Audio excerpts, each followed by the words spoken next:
নবর দেওয়ানা হয়ে আজকে দরবারে ছুটে এসেছে। কেন আসলো?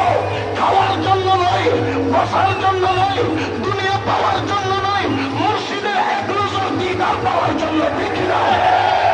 মুর্শিদের প্রেমে একটি দিদার আমাদের জন্য দুনিয়ার আখিরাতের নিয়ামতের পাত্র।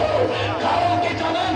আল্লামা জালালউদ্দিন রুমি রহমতুল্লাহ আলাইহি বলেন, এক জামানা সোহবতে বাউলিয়া বেহতরে আজ সদ সালে তাআরিয়া।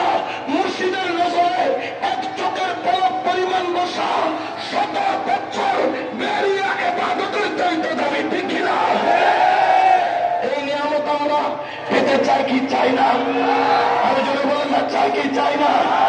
গৌসুল আজম মাইজভান্ডারীর দরবার এটা নিয়ামতের দরবার।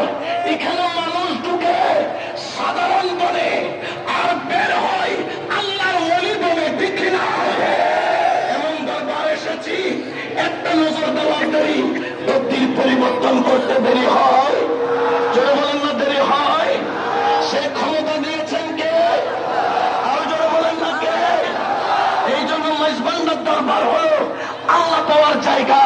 আল্লামা আব্দুল গনি কাঞ্চনপুরী রহমতুল্লাহ আলাইহি ওনাকে যখন বাতিলরা ঘিরে ধরল, হুজুর আপনি তো একদিন আমাদের দলে ছিলেন, আপনি মাইজভান্ডার কেন যান? সেখানে কি জন্য যান? কি পান? এখানে বেদাত আর শিরিক হয়। তখন তিনি কেন বলছেন, এই দুনিয়ার মৌলবী। আরো জোরে বলেন না সে? এই জন্য সাহেব বলেন, মৌলা এক নজর